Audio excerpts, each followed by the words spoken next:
Good afternoon, everyone. Welcome to this Monday's Wealth Creation Show. Jim, we're going to talk about pensions here and pension pots. And the title today is, Can you retire comfortably on your current pension pot? And I think the most, I can see obviously your answer, your reaction straight away, but I think it's important for people to realise that the Office of National Statistics, they say that the average pension pot at the moment is £37,000. Now, that's not like the yearly pension pot, that's overall. So think about what people live day to day on a yearly basis now on an average salary. It's about 30, is it 33,000? I think about 33,000 is the average salary, yeah. And you just said it there, Richard. 37,000 is what everybody's retiring on right now as their pension pot. How the hell does anybody survive on that? That's no every year. Yeah. That's only thing you've got. That's once.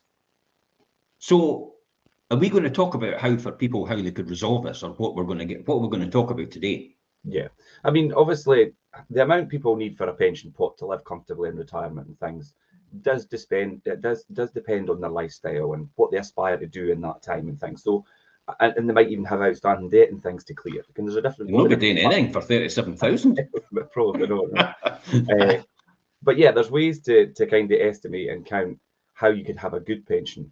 And we're going to look at state pension, private pensions, workplace pensions. There's a lot to cover, and we spoke on Saturday that we're going to do this, and a lot of people might think, oh, pensions can go on, but you really need to think about this, and these are some quite interesting stats we're going to cover today.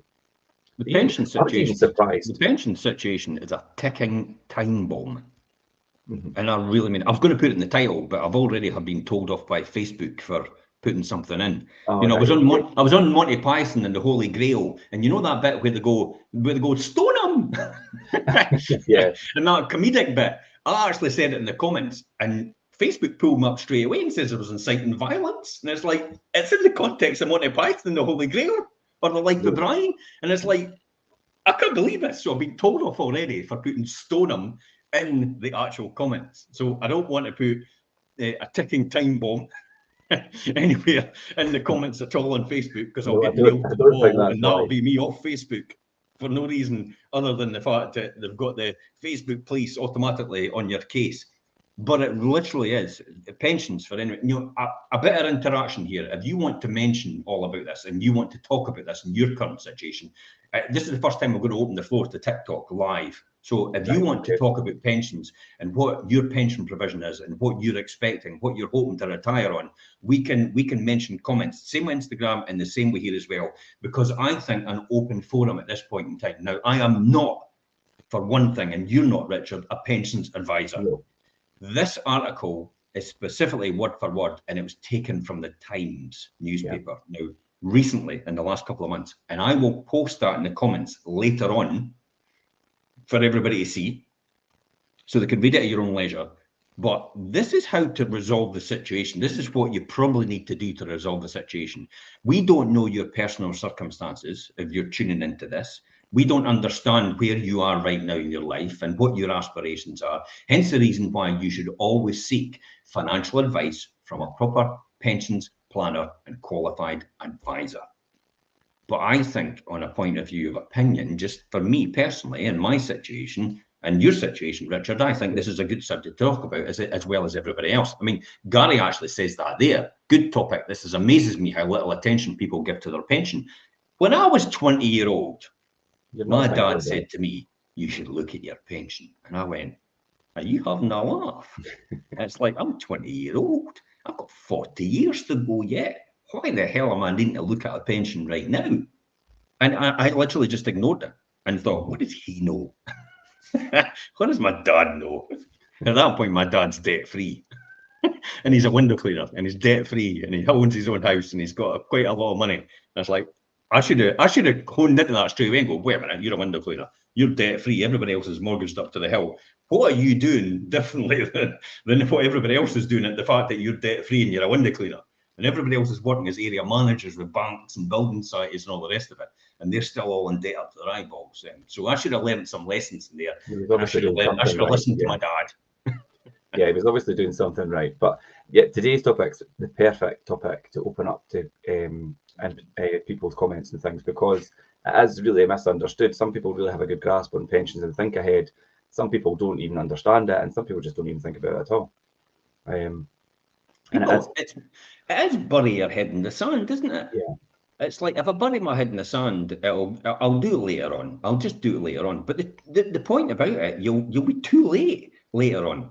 I'll be honest. I actually did a wee calculation for myself, and I worked out if I wait 40 years and actually get a return of 13.5%, I'll be a billionaire. 40 years. Every year. I know why I was doing that, because I was looking at Charlie Munger, and Charlie Munger retired worth 2.3 billion. Mm-hmm. And I thought to myself, what would it take with what I've got now to be a billionaire? And when I'm 99, when Charlie Munger passed away, it's like, what would it take to get to there? Because I'm 57 now. I thought 42 years, that'll be okay. So 42 years, over 42 years, what have I got now? If I just sat and did nothing and I earned the right return every single year and I didn't do anything else, I just earned 13.5%, I'd be a billionaire in 42 years' time. But instantly enough, Richard, with a 15% return, I'd be worth 2 billion. How's that possible? 1.5% more over the 42 years. And I've gone from 13.5 to 15% return every year, compounded. And it's gone from 1 billion to 2 billion. So how does it do that then? Compounding. Obviously, I know it's a compounding effect, but it's amazing how it compounds so much differently just for that small amount of percentage.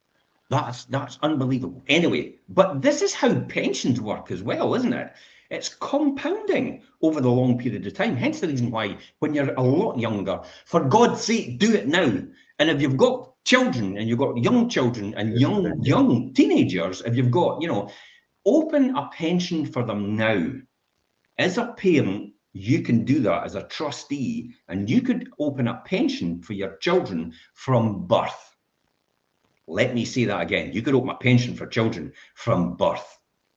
And you could put money in, their granny and granddad could put money in, anybody else could put money in, and everything they get up to, it gets put in every year, up to £2,880. The government tops it up with the tax, up to the basic rate on top.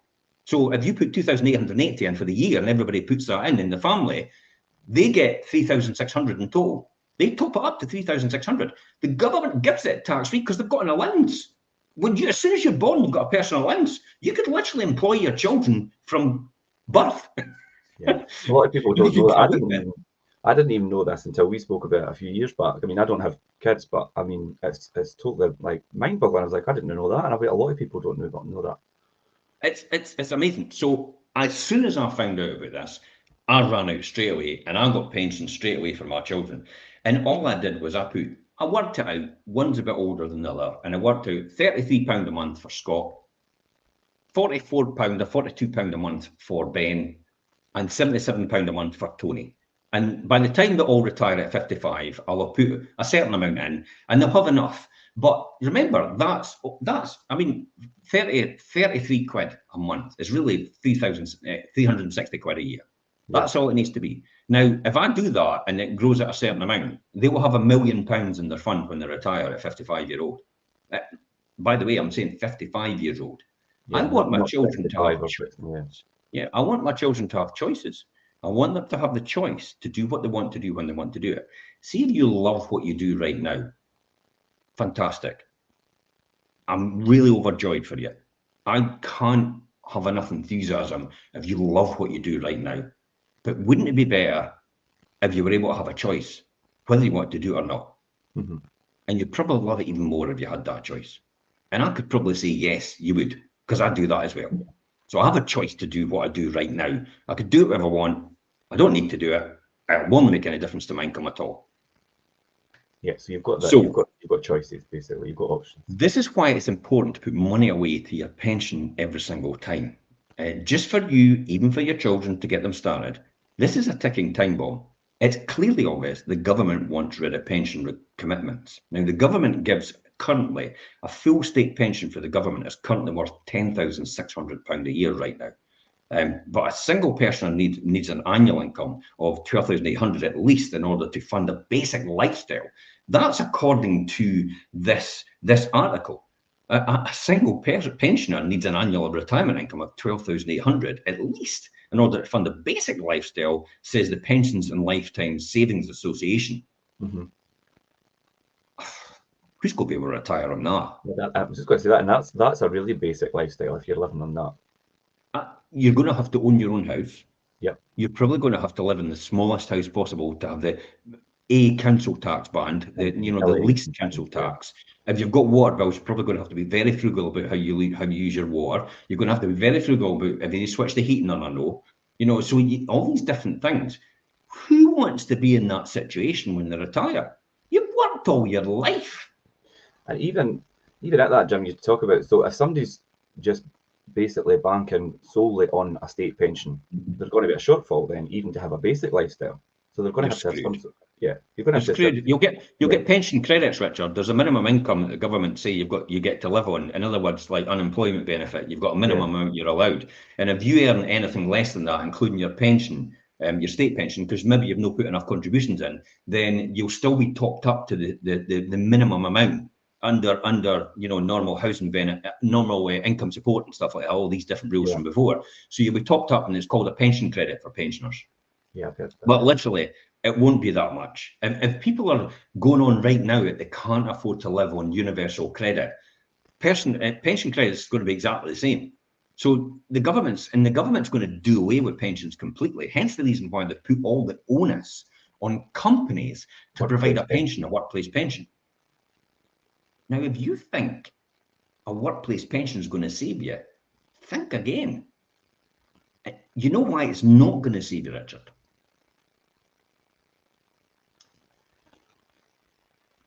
Everybody else, when they retire, now this is the way it works. Okay, let's look at COVID.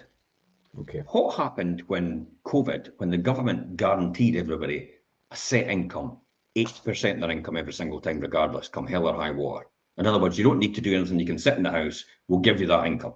So what happened when they injected all that money into the system?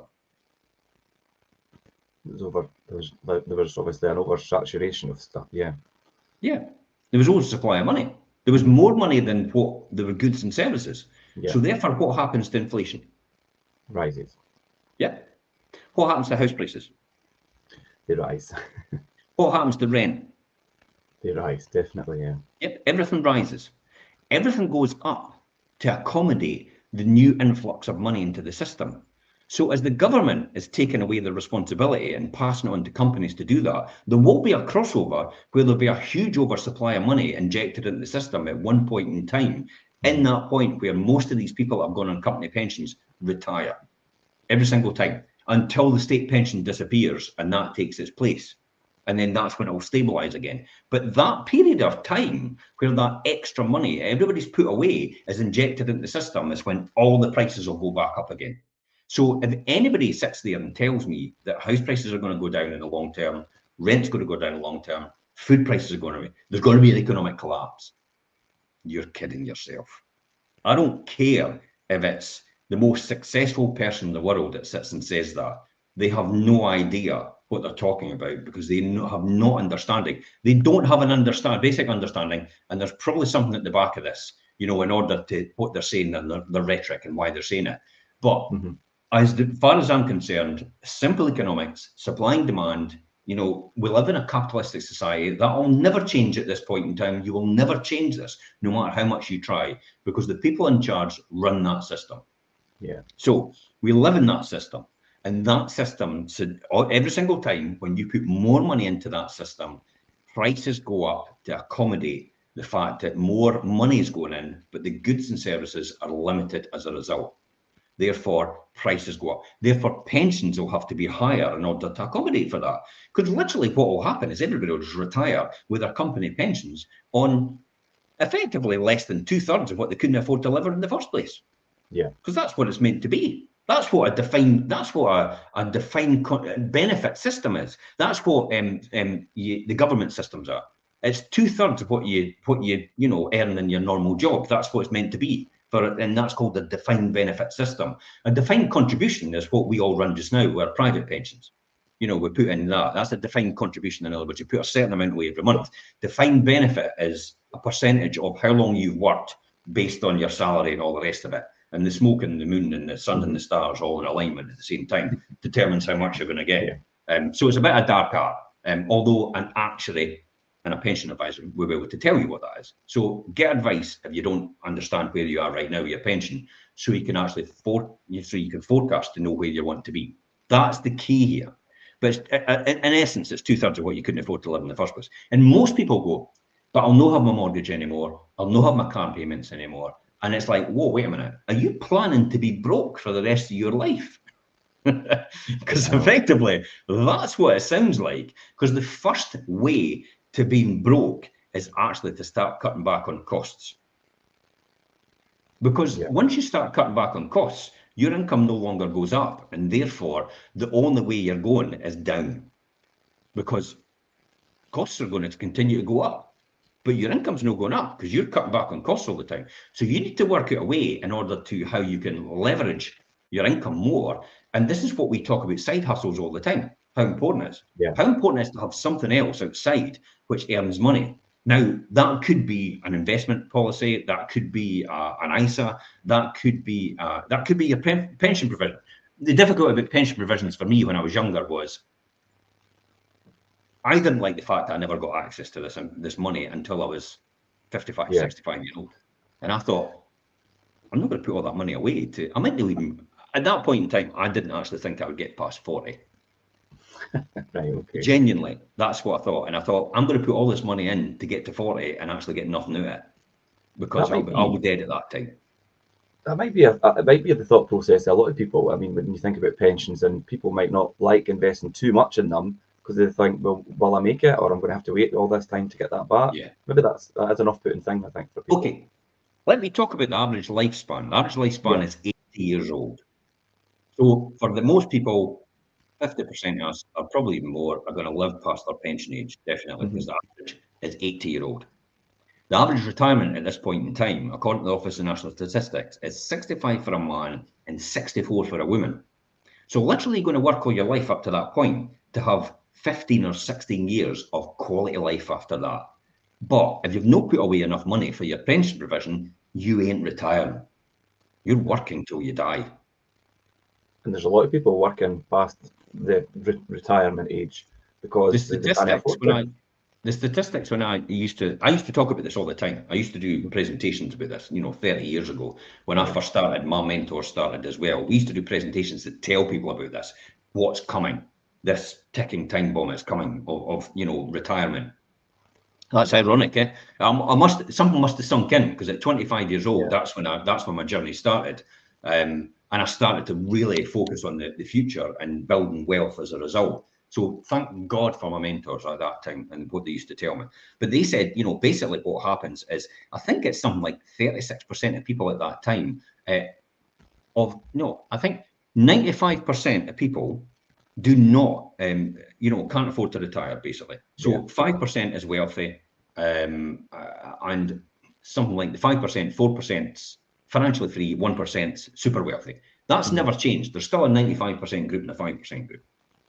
Now, out of the 95% group, 54% retired probably on what they couldn't afford to live on in the first place, 2/3 of what they couldn't afford to live in the first place. I think 36% actually didn't even make it, or something to that effect. They died. I was just going to say, in terms of like at that point. And it's something like a small amount, like 5%, had to continue to work. So don't, I know the numbers don't tie up exactly, but there is a proportion there. An idea but interestingly enough, 1 in 3 never made it to their pension age. They died before then. It's like, my God. But then they died, and then if you're going to die, what about the person you've married? What are they living on? What provision have they got? Yeah, I mean, what are you leaving them? Absolutely nothing. So for me, typical man, I have a responsibility to my family. This is my mindset. I've got a responsibility for my wife. I've got a responsibility for my children. I don't care whatever job they've got. They've got really good jobs and all the rest of it. Really good job. That sounds weird. I think from your point of view, job really good. Okay, as long as you feel like that's another question. as a parent, aye, really good in job. I'm not really sure if that works. Anyway, so that's fine. But what happens when they get on later on in their life? You know, they need some sort of provision anyway, because it's the whole thing about, you know, you do. This is what happens. This is how people think they're going to become wealthy. If you ask most of the people in a survey that was done, you know, a few years back, but it's probably still applicable today, you say to them, how do you think you're going to become wealthy? Most people will say, win the lottery. Mm-hmm.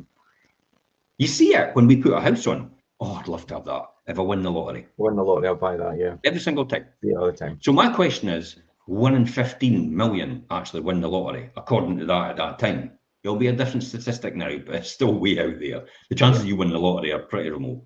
The other one is, the next one in line, everybody said in the survey was, well, I'll inherit the money. Oh, right, okay. So who do you want to die then? Ultimately, that's what you're waiting on. Yeah. If that's Who do you your want to mindset, die yeah. to inherit the money then? When you think about that. So win the lottery, no chance, it's a slim chance. Inherit money, who do you want to die?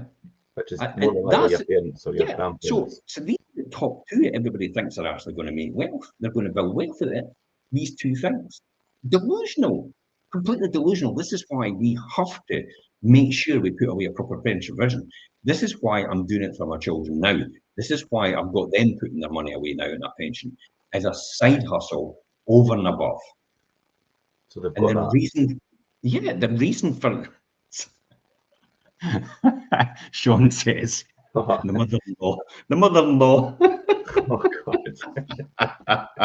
Nice one, Sean. Thanks for chipping in. Oh dear. So the reality of that is, you have to provide for your children. You have to give them some sort of provision, because literally when they retire, it'll be even worse for them, because there will be no government pension for them at all. And the company pension that we've just talked about, they won't be able to retire as comfortably as you think, because the cost of goods and services will rise over these years, and they won't be able to, their pension won't be able to keep up with that. It's fact. As we go on, as people live longer and longer, there's more care provision needing put in. There's higher taxation on individuals. And we are potentially the people, the prime people. And I really mean we, because the middle class, you know, the middle earners are the one that get nailed the most. Because if you can take £1 extra off each of them, and you've got 6 million of them, you've got 6 million quid. But if you take 10, 15,000 off, you know, 50 millionaires, it's not going to be that much in comparison to that. So this is why we're going about tax the rich, but you're not going to get taxed the rich, because the rich aren't that rich. In essence, the rich only earn enough to survive, and they're up to debt in their eyeballs. It's the wealthy you need to tax, but unfortunately, you'll never tax the wealthy, because wealth is not taxable. Yeah. And you're never going to get through that. So this is what we need. This is what you need to do. UK state pension is 10,600. That is a fact. Single pensioner, according to the Pensions and Lifetime Savings Association, said you need 12,800 even just to survive. Assuming you qualify for the full government amount of £203.85 a week at present, or the 10,600, this means you'll need to find at least another 2,200 a year in personal savings to fund retirement. Adding to this, you can only gain access to your pension around about age 66, soon to be 67. As a result, most people are opting for private pensions, from which you can usually start releasing cash at the age of 55, and that is rising to 57. See what we're doing here? See what the government's doing here? Pushing it up and up, yeah. Yeah, every single time. They're having to fund all these things. They're having to fund all care provision. You know, I mean, do you want your granny to suffer? That's the reality. Do you want them to suffer? No. Well, we're going to have to fund for them. We're going to have to find a place for them. We're going to have to, you know, do you want your children to do you want to have to pay for education? Probably not, because that's not the way forward. So you need to make sure the education system funded properly. Do you want to pay for your police service, your fire service, and all the rest of it? No. Well, that has to be funded. So you have to fund all these different things. And that's what taxation is there for. That's only going to get bigger and more creative in how the government do it. and eventually they're just going to go for everything. Look how they went for dividends. Dividends never used to be taxed at all, and then they taxed them, and then they're taxing dividends on pension funds as well now. I really didn't know that. Yeah, they do. They tax dividends on pension funds now to get that even more money, and then they're taxing capital gains, and then they're taxing, and then they're taking away capital gains allowances, and then we're taking away dividend allowances. So, you know, at some point in time, there's going to be nothing left to get. This is almost like raiding. This is like selling off the silver in the family. You know, you've only got a finite amount of resources in order to survive. So you sell everything off. This is how most businesses die. This is how Tillis Russell, the paper makers, went to the wall. Because when I was with Tillis Russell, all they kept doing was selling off the land for housing.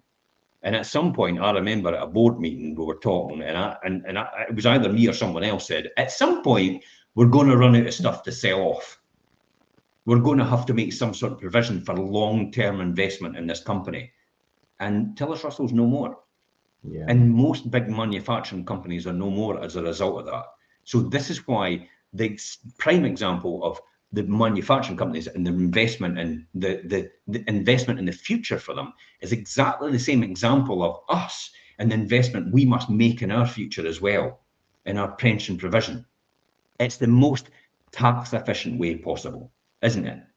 Yeah, and I think for what you're saying there, Jim, and what I already think anyway, when you talk about workplace pensions and the state pension, if it's still around when even I retire, or if you're going to be eligible for it, you should really just be looking at them as a supplement to what you've already got, and your personal pension and other side hustles where you've got a portfolio and something else generating income or setting you up in your later years. You don't bank on the state pension or workplace pension. God forbid, Richard. I reckon one day the Bank of UK will turn around and say, we just can't afford pensions anymore. We've decided to stop. That's it. It's fundamental as that. I think there'll come a time where they'll just say, we've not got any money left. We're skint. We're broke. And then we'll look at every other country in the world and they go, we're broke as well. And then we'll wonder what we're going to do next. And it's like all the people that have actually managed to put away some sort of provision or some sort of income, it's not dependent on their ability to perform later on in their life, will manage to survive, and they will have at least some sort of comfortable lifestyle, whereas everyone else will have to continue to work until they die. That's not a great prospect. I was just going to say that's a scary prospect to think about. Yeah, I'm 57, right? And I'm 57, and I'm thinking about all these guys that do intensive labor, you know, when they're doing their work, really heavy duty stuff. And I think, God almighty, I don't think I'll be able to do that anymore. I remember, you know, with me being a landlord and starting off in the early days, I remember I used to hoof the fridge freezers and washing machines up and down the stairs myself on a barrel, you know, and I used to take them up myself. And then somebody else, I know somebody else used to help me as well. You know, after a period of time, we used to both take them up together. But see, lifting a couch or lifting a washing machine now with someone, geez, that's hard going. Yeah. And that's intensive on your body, and your body sometimes won't be able to cope with that. Therefore, it wears out quicker.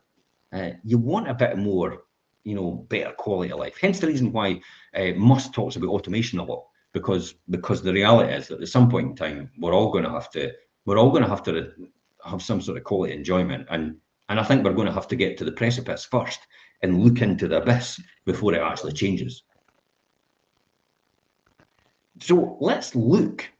You know, Richard, you pulled together some figures about looking at private pensions. Yeah. But first of all, let's talk about how you can take an income from your private pension. Again, this is from the article for the Times. Yeah. So let's look at that. How do you take an income from a private pension once it's due to mature?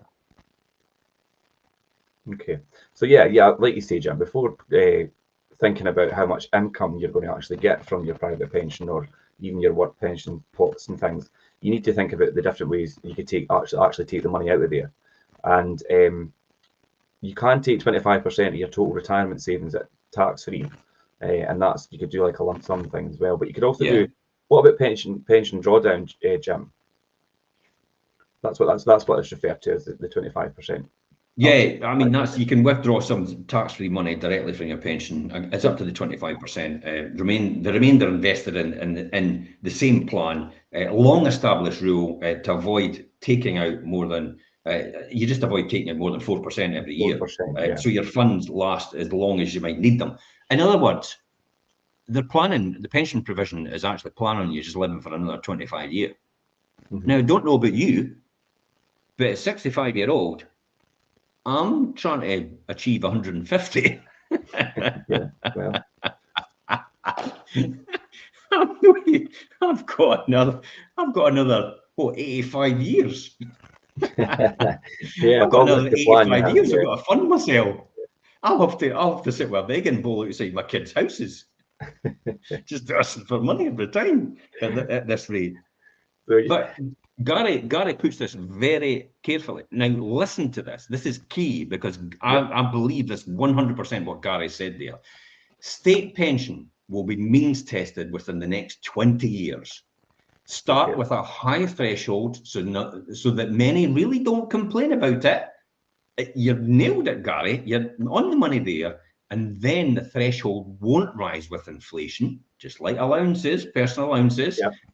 And suck us all in. And it's like what he said there. I've discarded it completely from my plans, and so have I. Yeah. I have, if I get a state pension, the 10,600, which we're on track to get, and we more than likely will get it. It'll be a bonus. Yeah. I never ever planned for a state pension. For me, as I said before in successive shows, this was all about Monte Carlo or bust. If I am not a millionaire by the time I retire, I deserve everything I get. I'm glad I made it. Yeah. That could all change though. In a flash, everything could disappear. I'm not planning on that happening because I've kind of got everything built as safe as houses. Excuse the pun. Income as safe as houses as well. But here's another way you can actually take your pension. So that was pension drawdown. So that's your tax-free up to 25%. So what is an annuity? Annuity. Well, some people get confused with this.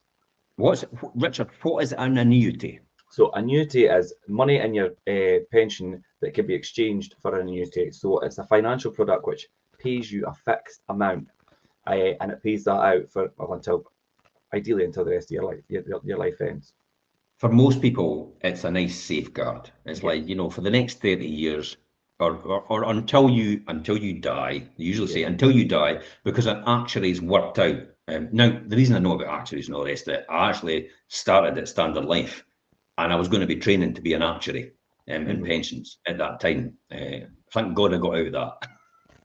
It's like, apparently everybody says to be an actuary, you've got to have your brain removed and a different brain put in.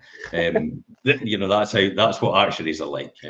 Sorry, Michael Craig, if you're out there, Mike Craig, because he's an actuary with Standard Life. So an actuary is the person that calculates how long people are going to live, and what their pension pot is. And if you give me, say, 300,000, I'll give you £3,000 for the next 30 years, something to that effect. That's kind of how they do it. But again, financial advisor will tell you what that is and how that will be. Personally, I'm not a big fan of annuities because I don't know much about them, but I've always worked out the return isn't enough for the amount I'm going to give them. Yeah. So in other words, at one point in time, you're getting the pension annuities. It used to be on the back of the Financial Times, what everybody was giving you. And it's something like, if you gave us 100,000, we would give you £10,000 a year for the rest of your life. Something like that, or 5,000. But I think it's down to about 2,000 or 3,000 now for the rest of your life, because everybody's expected to live a lot longer now. Yeah. So if you're 2,000 a year for 100,000, you really, in order to get your money back, you've got to live 50 years.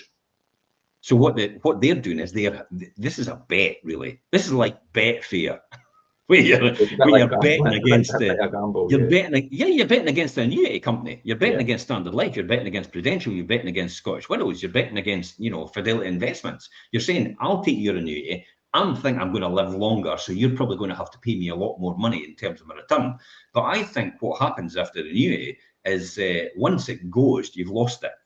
Mhm. In other words, a classic example is we took Elaine's money out of Diageo. Diageo, yeah. Now, Elaine had 150 grand in Diageo as a surrender value, but they were promising her they would give her like 3,000 or 4,000 pounds for the rest of her life, and then when she died, it would give me 2,000 for there, and then when I died, there'd be no money left. That would just stay with the pension pot. And I thought to myself, well, if you've got 150 grand and you're giving Elaine 4 grand, I've not got my calculator here. I have here. I've got my calculator. No, if you're giving Elaine 4 grand, literally, if you're giving 4 grand a year, 25, you're saying that Elaine has to live for 25. 25, that takes 100, 35, that's 100,000. about 40 years. And it's 65. Yeah. So Elaine's got 40 years. Elaine has to live to 105 to get that money. Yeah. The chances of that, when the average age of death after retirement is 80-year-old, is very, very minimal.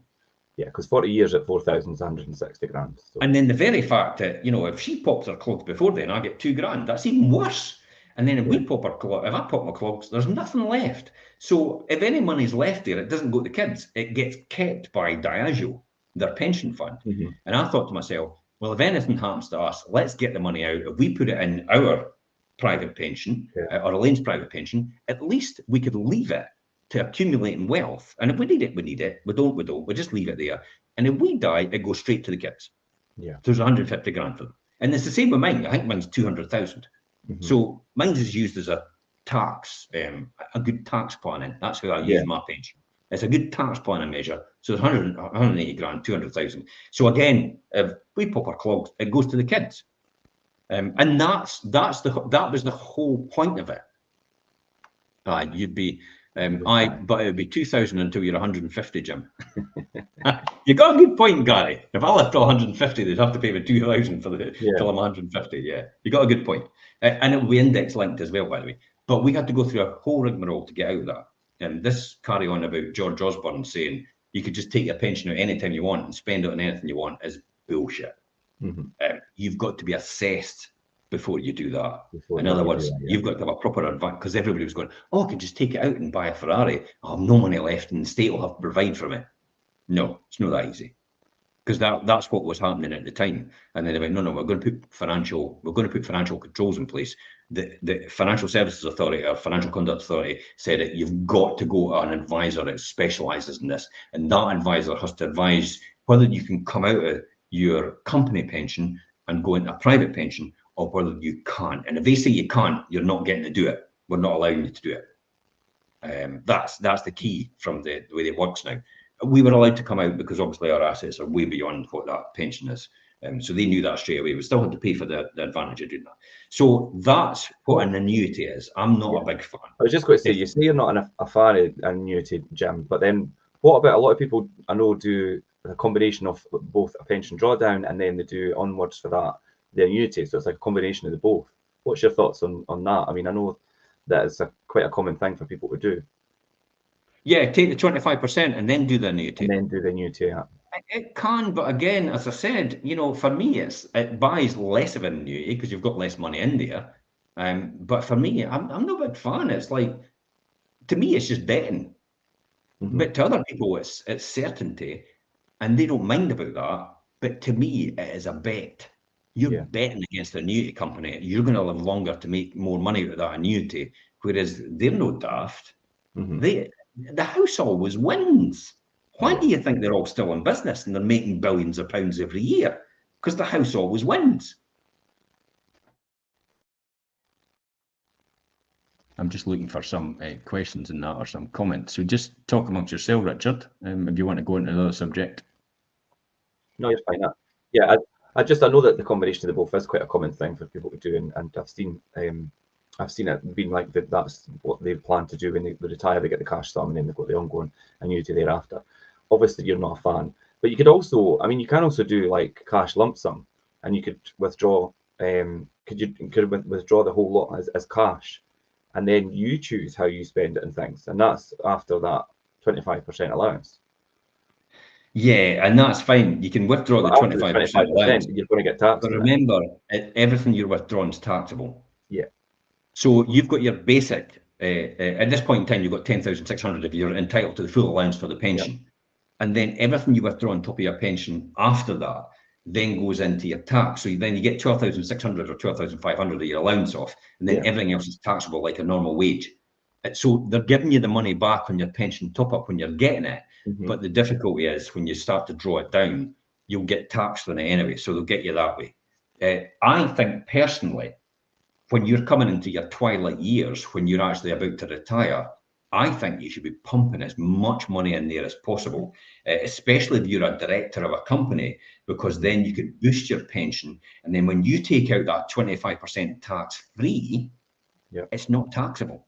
So now you have to work out with a financial planner exactly if that's worth it or not. But I think there's a huge boost, especially if you're a high rate payer as well. You can bring yourself down to the lower rate, so you get the advantage of paying a lower rate tax, and you get the boost of the tax on top of it into your pension fund. And therefore, when you take out the 25% tax free, that money you're getting in the last couple of years that you're pumping in from earning is actually another way of making money out of the system.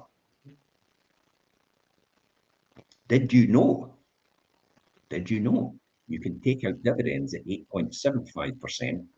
You can put that into your pension and get the addition of 25% on top of that. Really? I bet a lot of people don't know that. Bet everybody never knew that. You can take dividends out at 8.75% up to the threshold, so you don't hit the 33% dividend tax. You can take out 8.75, you can put it into your pension and get it topped up by 25%. You have just made money. Yeah. And added onto your pension. That is a great way to do it. And these are all plausible things. And this is like Hillary Clinton standing there and going, "You're taking advantage and you're avoiding tax and all the rest of it."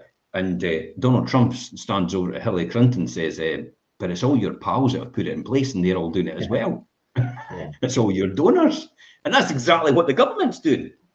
It's all the people that that pay for their donations for their parties and stuff like that. They're all doing it. That's why it doesn't get taken away. I think it's not right, but that's the system we operate in now. Yeah, and if that's the system, you've as well taken advantage of it. Absolutely. It's good tax planning. Yeah.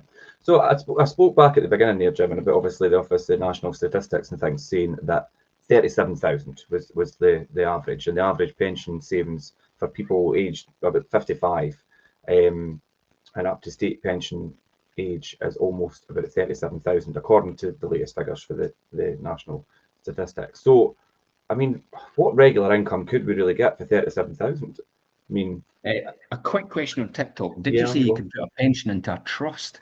I don't know is the answer to that. It could be a possibility, but you need to speak to a proper pensions advisor. So you had said, Richard, you had said there, what does £37,000 of a pension pot give you? That 37,000 is the average pension pot, according to the National Office of National Statistics. If people have right now 37,000, my God, we can't even live on 33,000, which is the average salary for most people. How the hell are we going to retire on 37,000? I do not know. But the average pension savings for people aged 55 and up, state pension, 37,000, cost according to the National Statistics. What regular income can you do? Well, if you took 25%, for example, tax-free. So you did the drawdown, yeah, that would give you 9,250 to spend, or save, or invest elsewhere. Then you'd be left with 27,750. The estimated annual income would then be round about £1,110 a year, or £92.50 a month. Sorry, £92.50 a month. Yes, a month. That literally doesn't even cover your heating bill, by the way. And that's before tax. Dearie me. That's quite bad. I think this is. I am having to laugh at this because it's the old thing. You'll either laugh or you'll cry, because it's like, oh my God, you're joking. £92.50 a month after tax. If you're on the average, most people in this country are on that. That is the average. There's 50%. There's 50% above. There's 50% below. Even worse, 50% below. Oh my God, they've got no chance. So this is where the government have actually predicted they've got a huge burden to actually take that on. So assuming you retire at age 66, when the state pension age kicks in, you can choose to withdraw 4% a year. Added to the full state pension of 10,600 a year, it means your total annual income will be 11,710. Broken down over the year, that would be £976 a month. As this is within each individual personal allowance of 12,570, there will be no further tax to pay.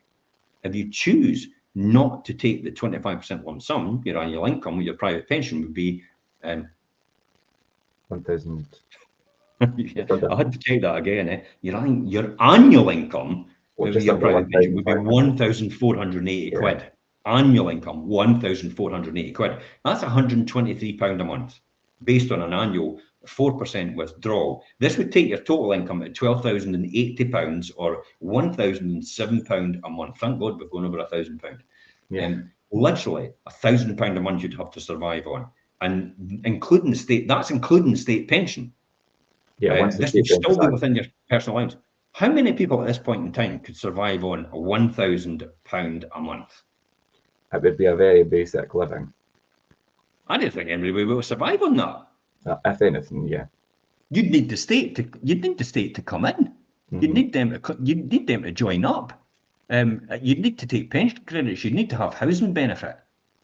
Yeah, the time you factor that's the key there. Actually, Peter goes on, the scariest thing is young people are opting out of pensions. That's mental. That's crazy. If you're a young person right now and you've got a job, okay, even if you not got a job, put money away right now in a pension. Yeah. Even no matter what it is, discipline yourself to do it. And then that money stays in that pension every single time you do that, and you don't miss it because it's always there. If you get a salary rise, put that in your pension. Put it away, yeah. So you don't miss it. And then you curb yourself to do that. And that keeps going into your pension every single time. But young people, sometimes they're up now. Now, I'll opt out our company pension. I don't need it because I'm a director. I'll just pay myself, a certain amount of a pension from the company when I need it into the pension, depending on how I want to plan it. For yourself, Richard, you get a company pension, but you top up as well, and you should top up as much as you can, but you should also put additional voluntary contributions in over and above. Some companies say that in their criteria, so read your contract for your company, that if you put a wee bit more in, they'll match it. Yeah, they match it to a certain amount, yeah. They will. Now, under the legislation, they've got to do a certain amount, but some companies are saying they'll put more in if you put more in, up to a certain amount as well. So it's another big bonus. Take advantage of that, for God's sake, because the compounding wealth, as I said before, if I wait 42 years, earn 13.5% every single year, I will be a billionaire at 99 years old. If it's 15% return, just 1.5% more, I'll be worth 2 billion at 99 years old. 1.5% more over 42 years. Took me from 1 billion to 2 billion in terms of worth. That's mental, eh? And that's the difference. Just these small incremental improvements, these small incremental gains building up every single time will make a fundamental difference overall. It's interesting, sorry, it's interesting what you said there, obviously, the question, the bit that you read out, that young people are actually opting out of pension. I mean, why do you think they're doing that? I mean, is that because they're thinking, well, I'd rather take the money now? It's me all over again at 20-year-old. Christ, I've got plenty of time in my life. I need all my money now. I want the money now. I want to go to Ibiza. I want to go on fancy holidays. I want a fancy car. I want to eat out and I want to, I'm courting a partner. So I want to wine and dine that person. And I want to be impressive. I want to get on TikTok and I want to show people. I want to get on Instagram and show off to people what I've got. I want my branded clothes and everything like that. There's going to be a lot of regrets for that when they're older. When they've no money to live. Listen, I'm the biggest person I would say, if I wasn't where I was right now, I'd be sitting regretting it if I didn't have a pension. Oh yeah, definitely. And big time. Hence the reason why I've done it for my children now. I mean, my children will be probably really successful later on anyway. I don't care. I know it's there for them if they need it when they hit that age. They'll probably value it more as well, actually. And then if I need to help them, I'll help them with my own money for deposits for houses and stuff like that when I want to. I learned a big lesson by my mother and father. My mother came to me recently and said, when we split the house up, once we go, we're doing our will. You know, there's 40 obviously, so what? And I went, give it to the children. Yeah. Before she even finished, and she went, "Oh, that's what I thought you were going to say." I went, "Yeah, because I don't want another headache for inheritance tax. Yeah. Because I'll just have to find another way to get rid of it in some shape or form. And if I give it to the children, then it's a potential exempt transfer for the next 7 years. We're not popping clock before then; they're nailed. Yeah. So give it to the children direct. I don't need it. Don't give me it." However, I said to her, "You should have given me it when I needed it. That would have been more helpful." Yeah. And I've learned that lesson for my children. So if they need something now and they've not got it, then I'll help them with it. That doesn't spoil them. Newsflash, that will not spoil them. That will not put them off. That doesn't make any difference to them at all. It's just the way, it just, your children will mirror you. So if you're responsible with money and you build wealth and they see what you're doing and you work and your ethic is work, your children more or less duplicate what you do. Yeah, they'll do They become you, literally. How many people are an exact copy almost of their parents? Quite a lot, yeah. How many people come out with sayings and think, "God, that's just like my bloody dad. That's just like my mum." It's like, you know, that's the sort of things. And everybody says it because that's the first mirror you had when you grew up. That's what you saw every single time. That's what you mimicked. That's what you thought the way the world worked through that person. Hence the reason why you become like them. So if you set the right example, then they will be the perfect mirror for you. And they say, you know, that's it, ultimately. So if you're good at what you do and you save for the future and you invest for the future and you don't make rash decisions all the time and throw caution to the wind and all the rest of it, then your children will probably end up being the same. I'm just saying, Peter says, very true. People do mirror their parents. Absolutely. You can use 25. You can use the 25% as a deposit for a buy-to-let. Yeah, exactly. Yeah, exactly. You've said it. Yeah. You know, I think it's Sporley. Yeah, Sporley. I'm not sure who that is though. Said you can use your 25%. So some people actually invest that money in something else. They buy into a business. They invest in. Maybe they invest in. Some people just go on a holiday. It's like I always wanted this holiday of a lifetime, and this is the time to get it. You know, good on you. Yeah. It's like you've probably worked for it. You've probably got the calluses on your fingers and everything like that to show all that. Good on you. I could only applaud you for working that hard in order to build that wealth, in order to get that really good pension pot. I celebrate people like that. So you can, this 37,000, you could also buy the annuity. Now that will give you a monthly income of about £102, an annual income of about 1,227 with an annuity. This is after taking the 25% tax-free lump sum, assuming you start at the age of 66. And a single and want an inflation-linked policy whose value increases each year in line with the retail price index.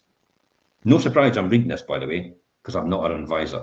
And this is straight out of this article I'll put in later on. Yeah. So the lump sum is 37,000. The drawdown after income is to just bring it into.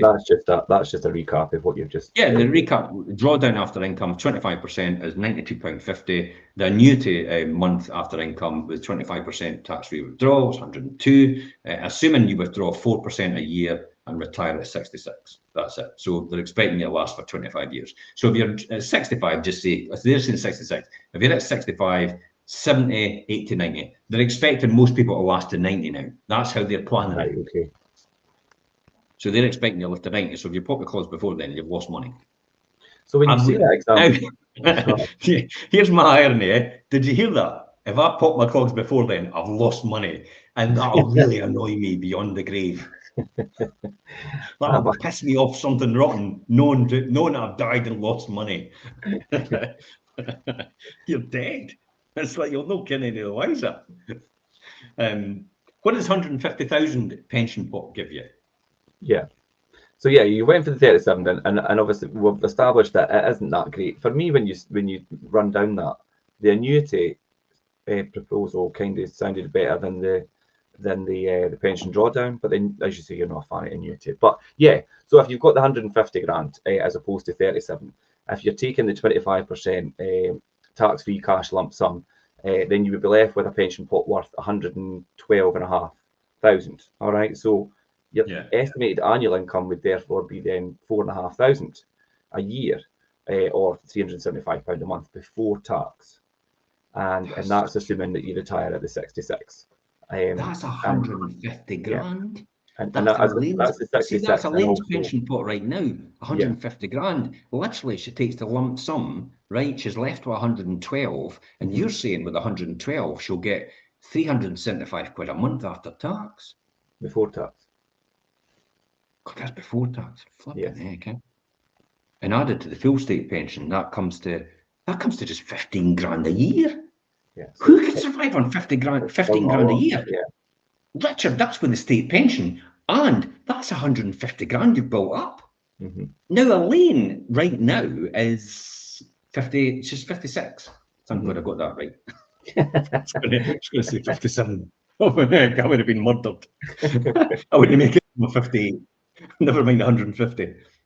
So the reality is, who could live on 15,000 a year?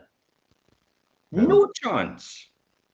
That's including the state pension, and that's having a £150,000 pension pot right now at this point in time. And plus your state on top of it, yeah. Dearie me.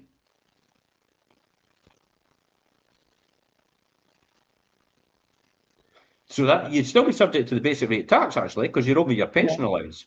So you're over your personal allowance. So you'd receive 14,594, which is 1,216 a month. Nobody could survive on that. I'll be honest. That is literally that's breadline. Yeah. That's struggling.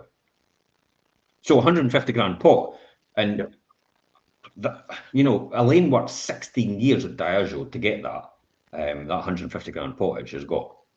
So think about if anybody works 40 years. I mean, I know some people have worked. Some of my friends have worked 40 years, and they were getting transfer values of 500,000, and it was like, hey, take the money and run. And it was brilliant for them, and that worked perfectly. There were a few of them got that at that time, yeah. 500,000. Oh my God, you could spend 20 grand every year just to the 500,000, and you've got 25 years worth at 20 grand a year. And if you've got interest on that, then that's even better. And then you've got your state pension, which is 10,000 on top of that. So you've got 30 grand a year at 500,000. We'll talk about that a bit more. I'm going ahead of myself here. But we're getting to the point where you understand where we're having to go with this. Even 150,000 just doesn't sound plausible for retirement, because that's including your state pension, and you'll only have 14,954 in your hand. If you choose not to take that 25% lump sum, it'll take your annual income to 16,600, and literally you'll be left with 16,094 in your hand, which is £1,341 a month. Which isn't that much of a vast difference, really. You're not going on holiday. You're not buying a new car. No. You're not getting a new house. You're not buying any new furniture. You're literally surviving at that point with 150 grand pension pot at this point in time. Later on, when the government obviously absolves themselves of any responsibility for state pensions, you'll literally be surviving on £1,341 a month. Wow. Then what about the annuity option for that if you've got the 150,000? Well, annuities now, according to this, you can get a monthly income of about 428 or an annual income of 5,146. You pop that on top. Money Helper suggests, online calculator, that's where that's coming from. Yeah. They're saying after taking 25% lump sum, assuming your target age is 66, I'll be honest, who wants to retire at 66? Flipping heck, that seems ages away. I know. Christ, I retired at 38 and I still think I worked too long. It's true, though. I mean, but that's because, you know why that is, Richard? That's because I was around people that were retiring at 25 years old. And when I looked at people retiring at 25, I was going, what the hell am I retiring at 38 for? I should have been retiring a lot earlier, because that's people I was learning from at that time. But you're saying that's assuming you're assuming you're retiring at 66, you're single, you're in good health, and you want the value to increase with the price index. Let me say something. What is the likelihood of you having good health at 66-year-old? I mean, hopefully I would be, but I know people that have knees have been knackered. I'm 57 and I've got knee problems already. I know what's causing it. My knee problem. My knee problems are just muscles. Yeah. That's all. I just need to build my muscles up. That's all. There's nothing wrong with knees. But there's a lot more ailments that happen when you get beyond 50. And you have to build muscle mass in order to support all your joints because they decay and they deteriorate. So that's why you have to continue to build your muscle mass around your joints to protect them. Or you'll have all these different ailments like arthritis and all the rest of it after that. So that's all the things you've got to look forward to at 66. And you're retiring. Now, do you honestly think about, have you ever watched, did you ever watch the film Dudley Moore and Bo Derek? 10. No. Well, they both ran along the beach. Okay? And they ran along the beach and met and cuddled, and he picked her up and flew around in his arms. What's the likelihood of you doing that at 66-year-old? That ain't happening. Yeah. You're certainly not going to be throwing her down in the sand and doing something else, because that ain't happening either, because you'll probably know, you'll not know what to do at that age. Possibly. But I'm making light of this, but literally as a 66-year-old, a lot of people are actually look at themselves as 66-year-old and they're written off. A lot of people right now, it used to be my class, when I look at them now, I think, flipping in, 57-year-old, you're a write-off.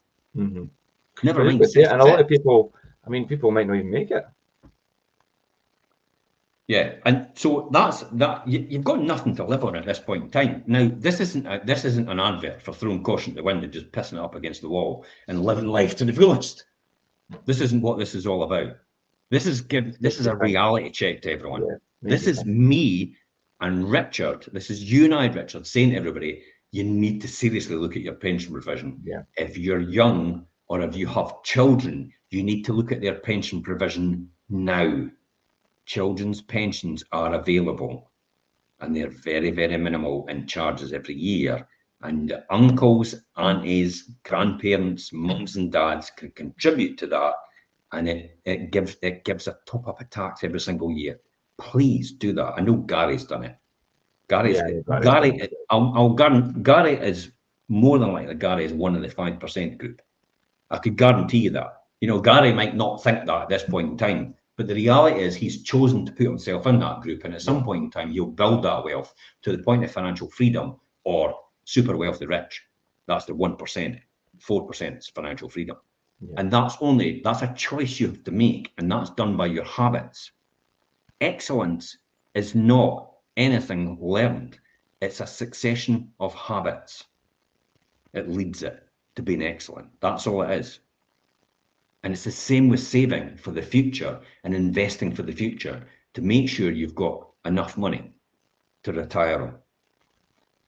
So let's look at your, you said the annuity, and we go on to say that, and we talked about the annuity, didn't we? Yeah. And we talked about the 150,000 price point.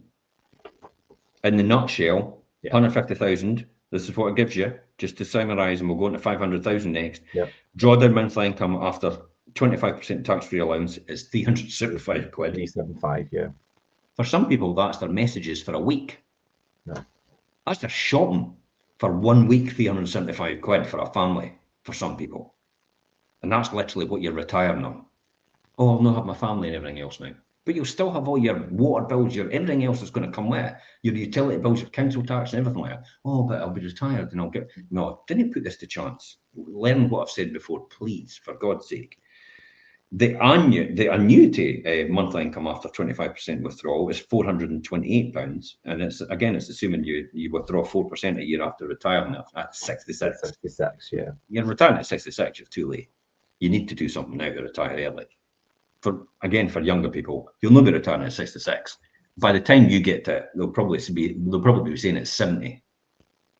I don't want to work to 70. I choose to work to 70, and I'll work for the rest of my life.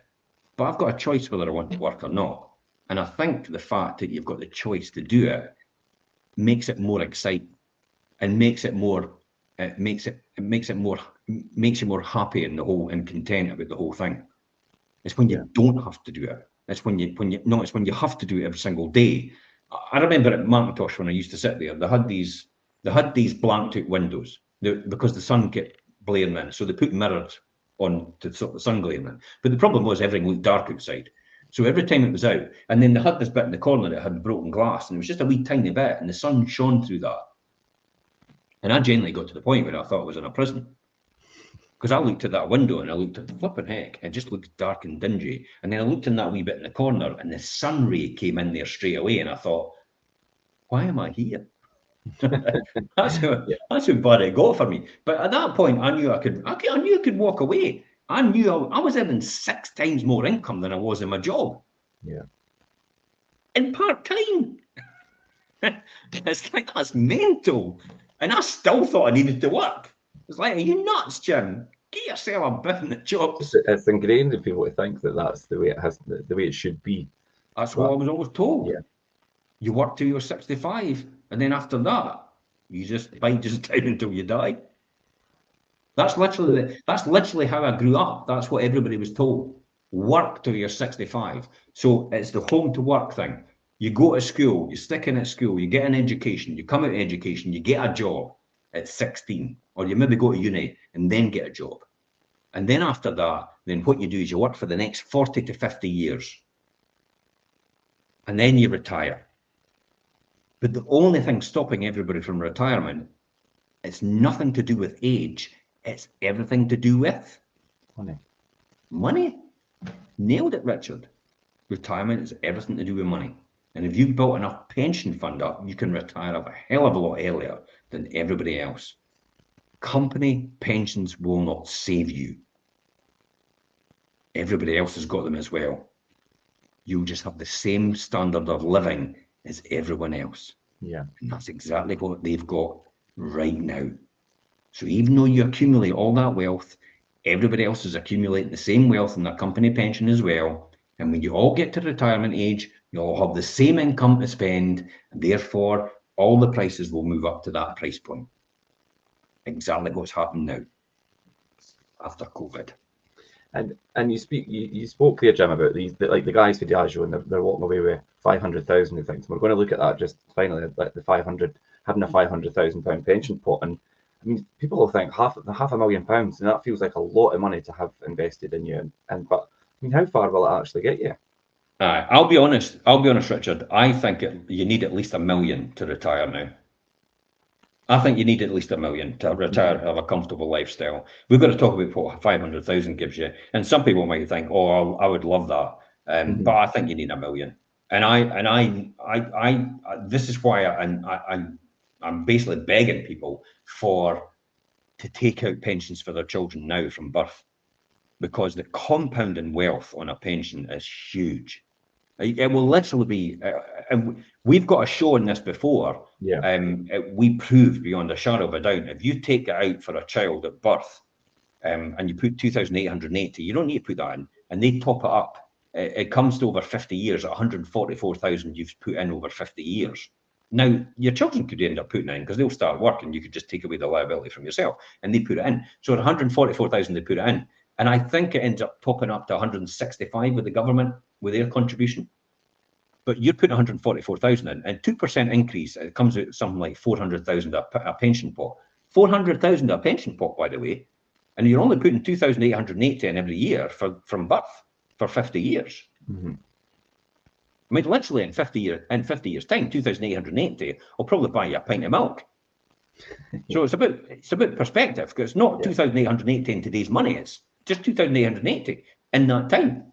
So that's how we're looking at it. So it's that 2,880 is going to deplete in value over the years, but it still shows the example. So up 2% improvement every single year in growth is, and UK equities, by the way, is 4%. 2% improvement is £400,000. Yeah, I think it's round about that. A 5% increase every single year brings you to around about 900,000. But a 10% every single year brings you to about 6 million. It's crazy. Right, It's the same money. 10% every single year, compounded, brings you to about 6 million rather than 400,000 at 2% every year. And all it is compounded at a higher rate. Yeah. That's how it's important to take it out now for your children. To get financial advice, take something out now, start now, even if it's 50 quid a month, even if it's 10 quid a month. Something's better than nothing, because it gets them in. It also gets them into a plan of, oh, I've got a pension. Great. I need to It contribute. gives them a good Teaching your start, children doesn't that they've got to contribute to the long-term effect. So when they get a job, what do you think they do? They just, it's normal. Mirrors. It's Yeah. normal. My mum and dad took the pension out for me. It's normal for me to save into that pension for my retirement. Tell you what, if you're not around when they retire, they'll be looking back and thanking you for what you've done for them and what you've taught them from an early age. So what does 500,000 give us? So yeah, so if you've got a 500,000 pension pot, and if you took, like we said, the 25% tax-free lump sum, you would be left with 125 grand. Yeah, yeah, I know. And then you'd be left with 125,000 to spend, or save or invest. You know, like you say, Jim, people might choose to invest in property or do something. Do you know what I mean? You've got that option to do that, and then you'd be left with a 375. Okay, so your estimated income would therefore be 15,000 a year. Okay, can I just say 125 grand? That'll pay my mortgage off. Yeah. So because my mortgage is 125 grand, and I keep that for a reason, because you know I can make more money with 125 grand rather than having to pay the mortgage is a cheaper option when I can make more money. See how I look at this? I can make more with that money, so why the hell would I pay down my mortgage now? And if it comes the other way, then all I do is I cash in what I'm making money on, and then I go and pay my mortgage off. Yeah, if you needed to. Job done. It's a win-win situation I put myself in that respect. So 125 grand would pay off my mortgage, so I wouldn't have that anymore. Now the mortgage for me right now is round about 800 quid. I have an offset mortgage, so it doesn't cost me anything. I just actually put that 800 pound to bring the equity down, the loan, because that's how they do it on an offset. So you've got 375,000 left. Your estimated annual income therefore would be 15,000 a year, or 1,250 quid a month. That's pish. Honestly, I didn't get another word for that. Well, when you look at comparison, I could say the brilliant Scottish word. That's shite. I know, but you look in comparison to the other amounts, and then you think, you're expecting that to be a lot more when you talk about starting with a cash pot of 500,000. You've accumulated 500,000. You've got 125 grand out cash.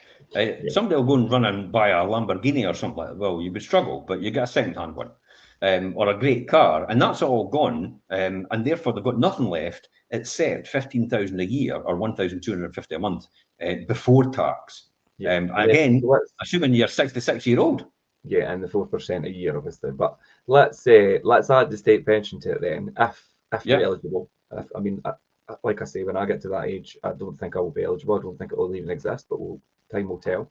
But let's say your total annual income is 25,600 or 2,133 a month. Again, your earnings above the personal allowance, so have to be taxed. So you literally get just under 23,000 in your hand every year. That is still crap. That's a 500,000 pension. Yeah, I was just going to say, it's not what you're expecting to get for a 500,000 pound pension pot.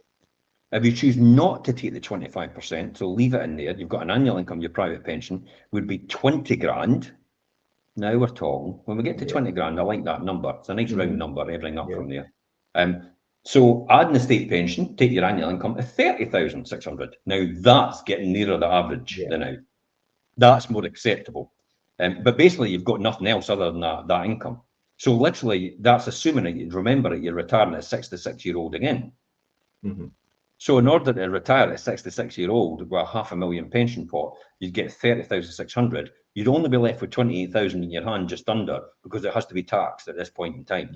But that's it. You get 28 grand for the rest of your life. You're not really doing anything. You could probably, but what could you do for 28 grand? Sooty says, is this a scam? Pensions definitely are a scam. That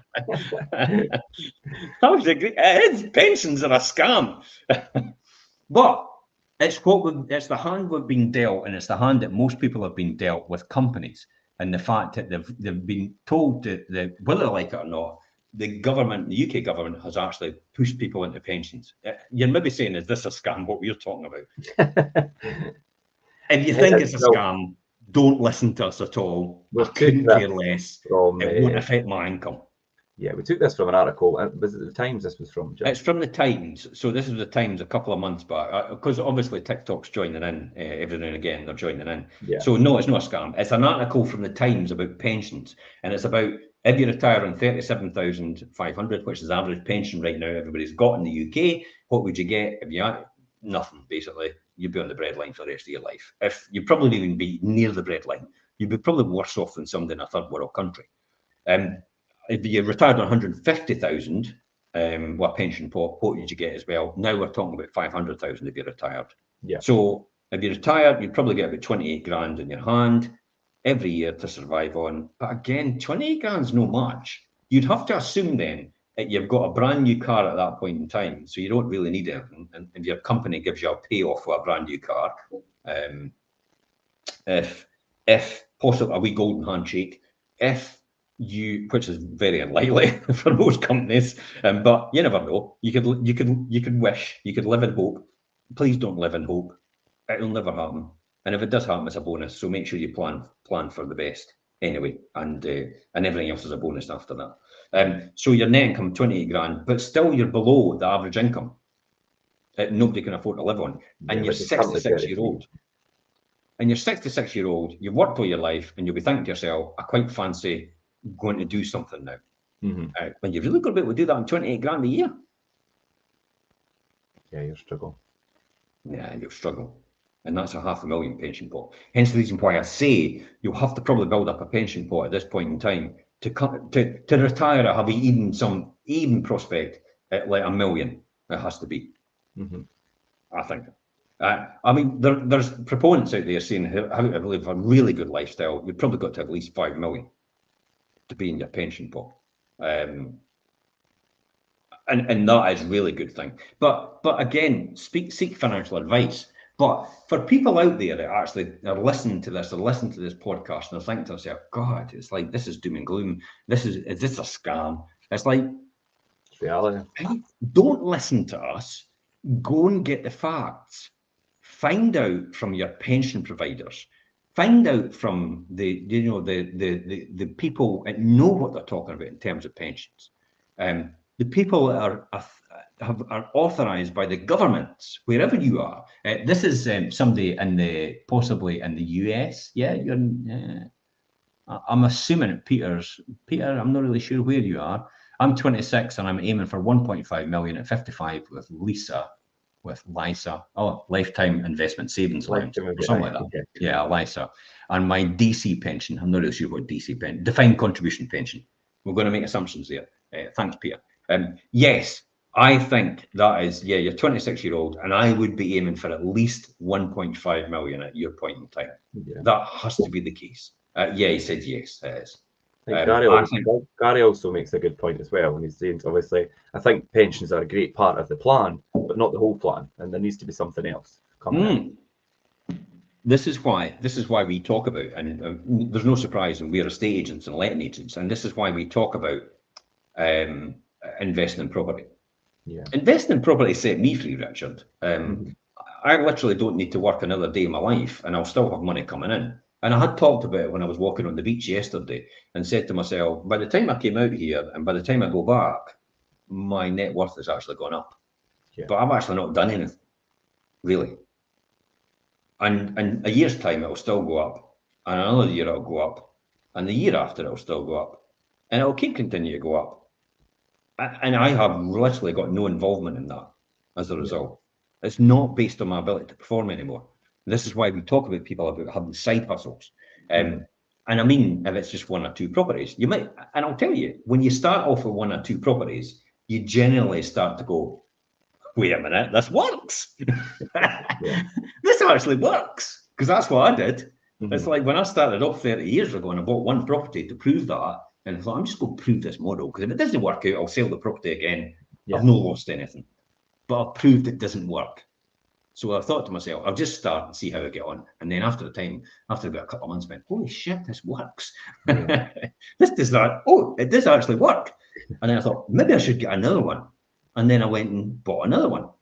And I went, oh my God, this is the same thing. This works as well. And then I thought, wait a minute, Now, at that time, I was lucky enough to have my mentors before that, and they talked about the McDonald's system. Duplicate, duplicate, duplicate. Yeah. That's what McDonald's is brilliant at. McDonald's is in the business of real estate. They're not in the business of selling burgers. They say it quite openly in their report, their annual report. We're in the real estate business. The franchisees sell burgers, but McDonald's are great at duplication. In any business, you'll see it has grown in success over the years and still here. All they do is duplicate. They have a model and they just keep duplicating it everywhere they go. Greggs, classic example in the UK. Every Greggs store is exactly the same. Every McDonald's place is exactly the same. You go to anywhere in the world in McDonald's, unless it's a cultural thing, for example, in some of the countries, literally, it'll be the same. Yeah, that is your burger bun, your beef patty, your gherkin, your tomato, your horrible bit, and all the. It's like I'm not a fan of them, but I'm a fan of their system. Yeah. I'm a fan of Burger King's system. I'm a fan of all these systems. And the one thing I've learned over the years is that you've got a system that works. You just keep duplicating it. And that's exactly what I do with property. It does not change. I am the most boring person in the world when it comes to investment in property. But boring pays. Boring pays well. Every single time. Boom, money, money, money, money, money, money, money. Every single time. Boring pays extremely well. I don't need to disrupt anything. I don't need to upset anything. I just need to be extremely bored and keep doing the same thing and duplicating every single thing. That's all you need to do. And that's what I love about property. So yes, I work day to day, and I'm an estate agent, and we're letting agents as well. And I do other things as well. And I speak to other people as well about investing in what they're doing. But I primarily have a property portfolio, which I've built alongside everything I do. And it's always been my saving grace. It's like, so whatever happens in anywhere else, on my ability to perform anything like that, I could always come back to that. Notice I could say I could always come back to it. Now, there's an implication there. I do not rely on that income at all. And I don't. Mm-hmm. I don't rely on that income at all. I don't rely on any of the incomes at all to make any money, to survive. And when you get to that point, you can only keep going up and up and up. Because once you get to a tipping point about where you want. Now, for anybody, you might want to be the millionaire, you might want to be the multimillionaire, you might want to be the billionaire and all the rest of it. It's like the billionaire, the reason I mentioned the billionaire when I'm 99, because obviously Charlie Munger died and he left 2.3 billion, he's his net worth. And I thought, okay, what would it take for me to get to 2.3 billion? And that's why I calculated it. And then I got excited because I thought, I've got 42 years. I've got 42 years ahead of me to get to 99. Yeah. That's what excites me. When I look at Alan Sugar as well, Alan Sugar's a billionaire in investment property, but Alan Sugar's 25 years older than me. When I look at Richard Branson, Richard's about 20 years older than me. Mm-hmm. So they've got what they've got right now, but they're 20 years ahead of me. They've had a head start. So I get excited about that and the fact that the prospect of where you could be in 20 years. I don't get locked up in the principle that why am I not there?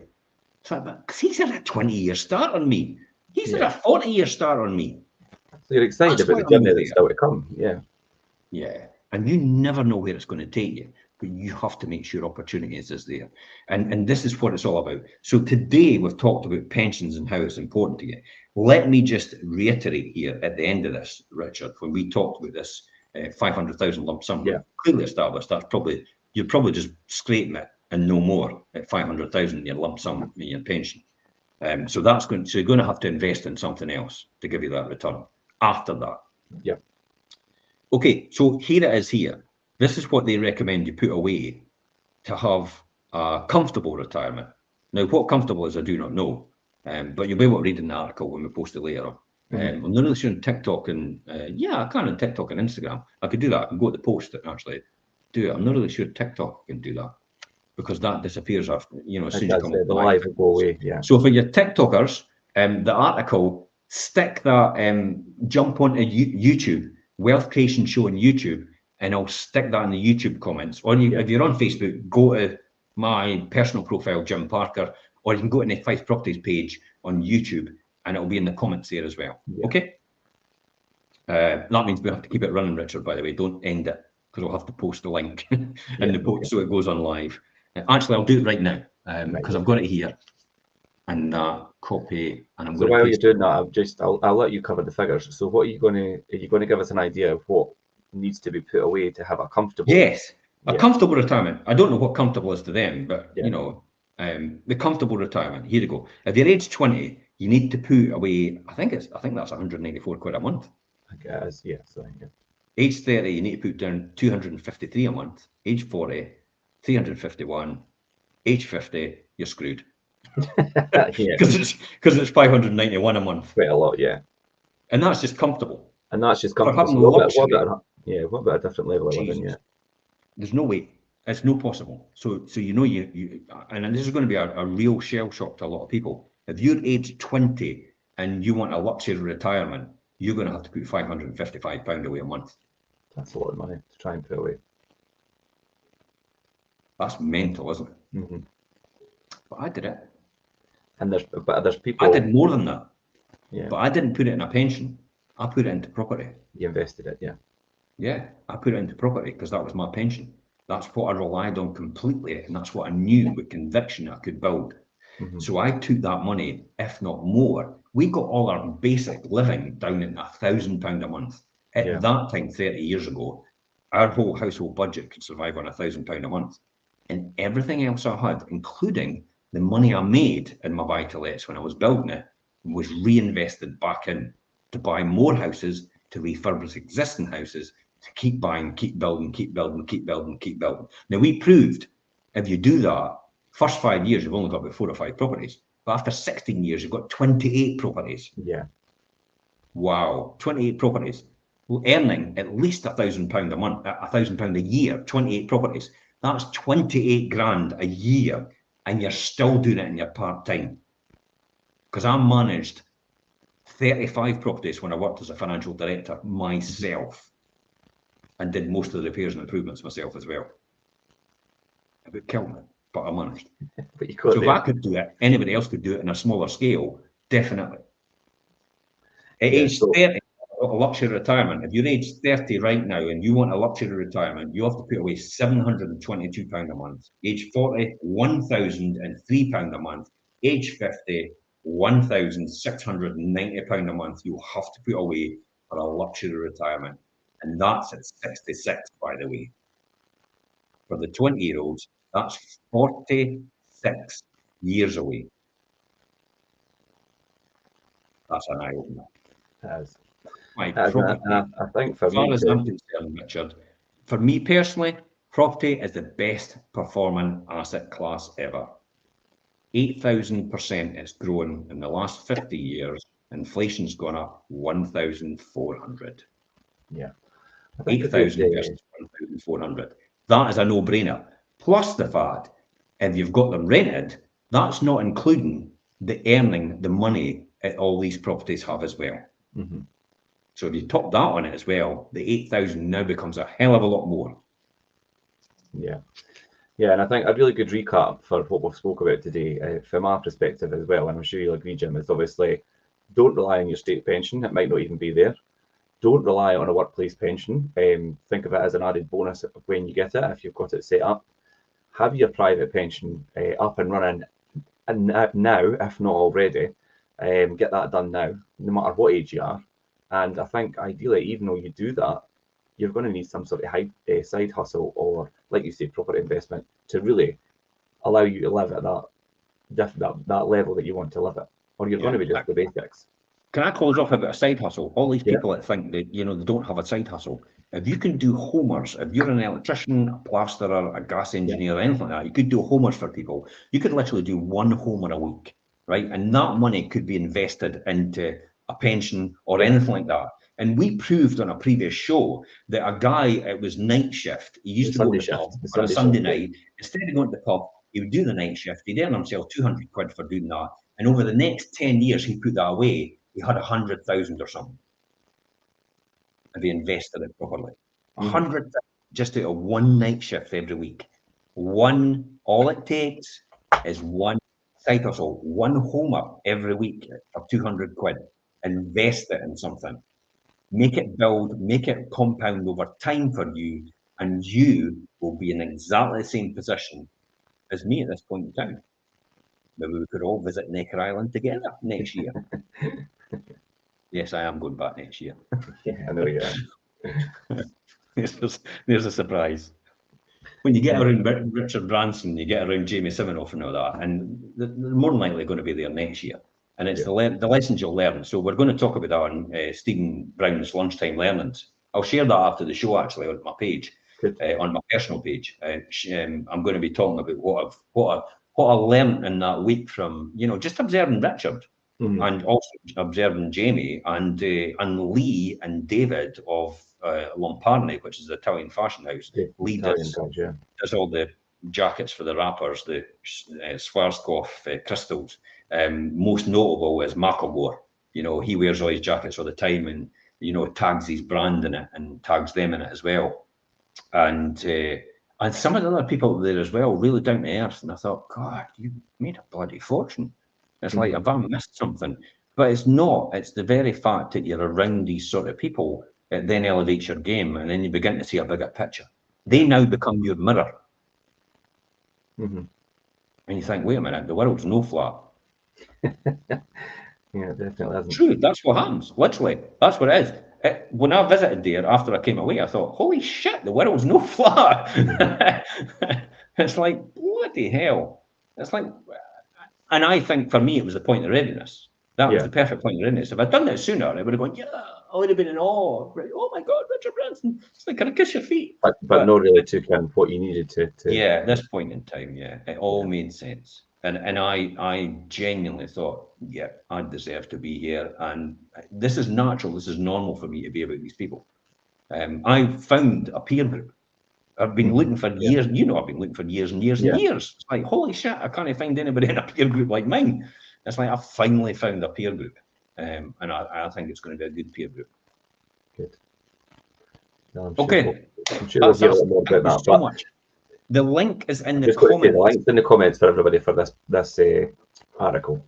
Yes, on the YouTube channels for the Wealth Creation Show, on your public profile, on my public profile, and it will be on my personal profile as well, but it doesn't seem to post it on here. But I will post it in my personal profile. Okay. So if you're seeing it on one of the office pages, just click on the main post and then go back into, which will probably be my personal profile, and then click on the comments at the bottom of that, and you'll see this article from the Times. A real eye-opener for people out there. You need to make sure you have pension provision. You need to also make sure your children have pension provision, because they will work till they die, literally. Yep. And on that cheery note. Yep. Just good saying, and on that we'll finish. But that's good, Jim. Thanks for that. Thanks for everybody that contributed in the comments and on Jim's TikTok and on here, and keep it interactive. And we'll see you all next Monday again, 12:30 for the Wealth Creation Show. Bye, folks. See you later. Bye.